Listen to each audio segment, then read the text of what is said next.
What's worse than dislike? Indifference. Indifference kills a brand, not negativity.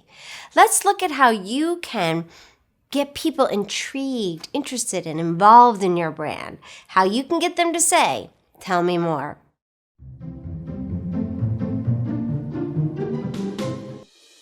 How to get your customers to say, "Tell me more." Hey everyone, it's Canon Wing from Inspiration to Millions. What's the one emotion that's worse than hatred for a brand? And it's not fear, it's not anger, it's not even disgust. It's indifference. Indifference is the worst kind of emotional response because it's no response at all. Any response is better than no response, as anyone who's ever had a one-sided crush will tell you. Of course, we're not going to talk about teen crushes today, but we are going to talk about starting that all-important relationship with your ideal audience, the people who are and who will in the future be your customers, your community. So today, I want to share with you another one of the branding secrets that I work on with my clients about starting a conversation with your ideal audience. More to the point, I will tell you how to evoke a specific, positive, encouraging response from your ideal audience. As a branding expert with decades of experience in the field, I can tell you that the best possible response that you can elicit from your customers is interest, the desire to know more, and a willingness to engage with you in your brand. The words you want to hear the most are, "Tell me more."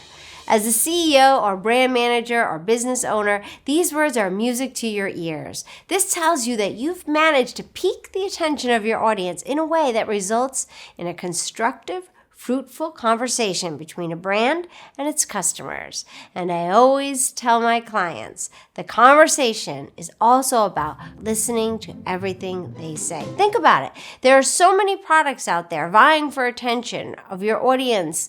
These guys are constantly being bombarded with brand messaging in the form of advertising and social media posts. And yes, even strategically placed news stories to make your voice heard in all of this cacophony is a daunting task, but not impossible if you know how to go about it. Since the ultimate aim is to convert your potential customer into your buyer, snagging your audience attention first and then interest is vital. Once you are successful in doing this, you're on your way to that all-important conversation. And this is what you need to pay attention to this. You need to start a cultural conversation here. It isn't traditional marketing. It certainly isn't a sales pitch. It's about saying like, "Hey, how are you doing today?" And then telling a story that is fun or entertaining or giving information that is useful about bringing about a shift in the thought process.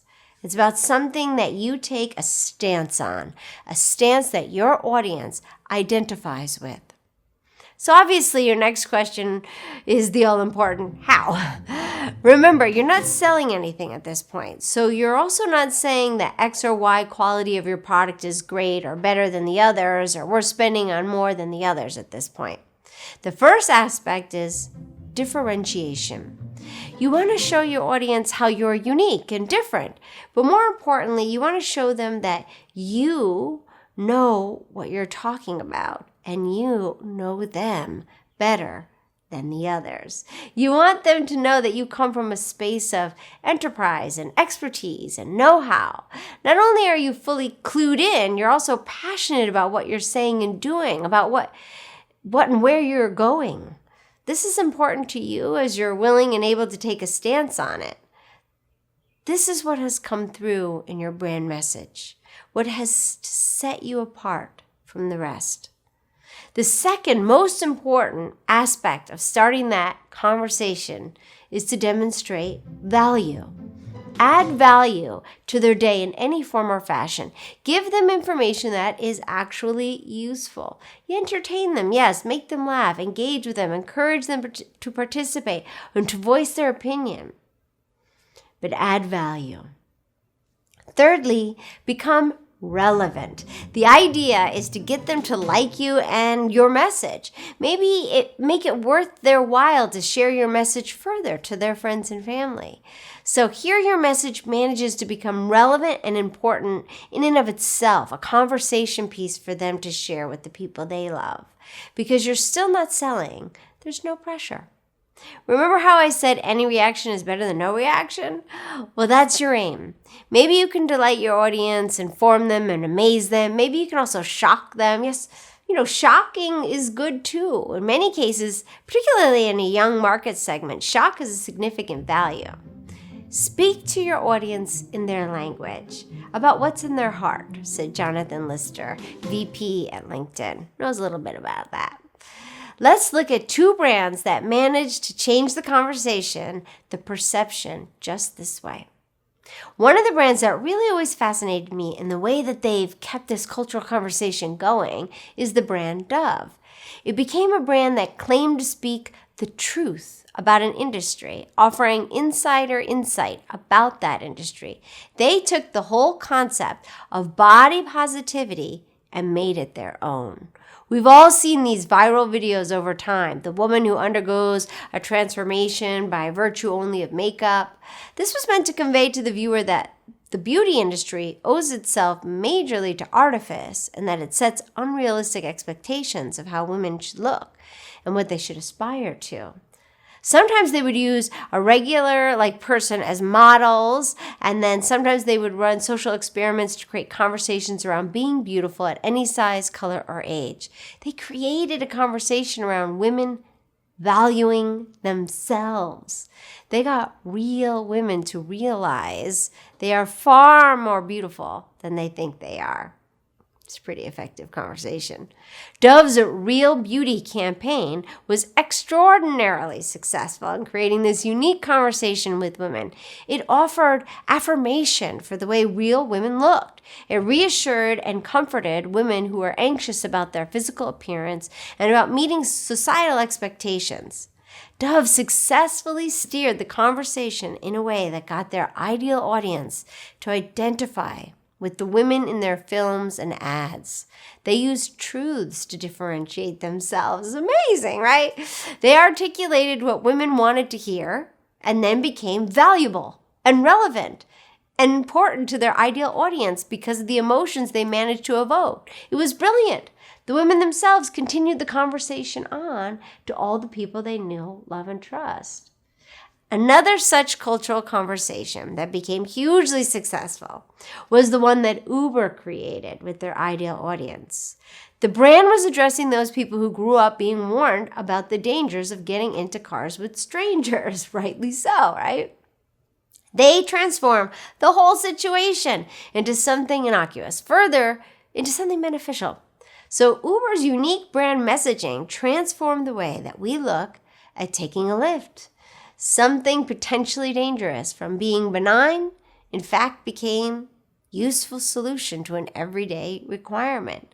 Suddenly getting into a car with a stranger became all about the luxury of being driven around and the convenience of not having to find parking. On the heels of that brand to audience conversation came the explanation about how Uber worked. The checks and balances in place, the process of vetting the drivers, the convenience of using the app, and the safety and tracking feature built into it. You can see how the whole thing works seamlessly.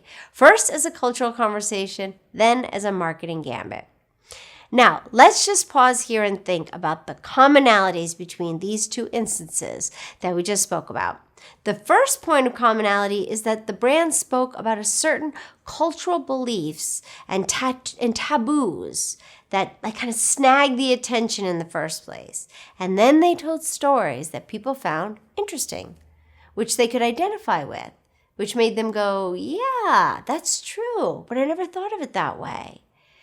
Thirdly, they affected and created a shift in the cultural conversation at the time. They informed, made people think, and influenced social mores, beliefs, and behaviors. And like Seth Godin said, our job is to connect to people, to interact with them in a way that leaves them better than we found them. more able to get to where they'd like to go. So the next question is, can I do it? Can you do it? In a word, yes. It doesn't matter whether you're selling a new type of cab service, socks, or shampoo.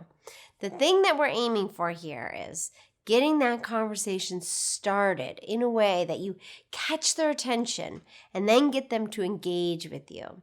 It is, as I tell my clients, we're aiming to achieve that vital shift in the conversation. That's where you really and truly caught their attention, where you're already becoming valuable to them. So remember this formula here.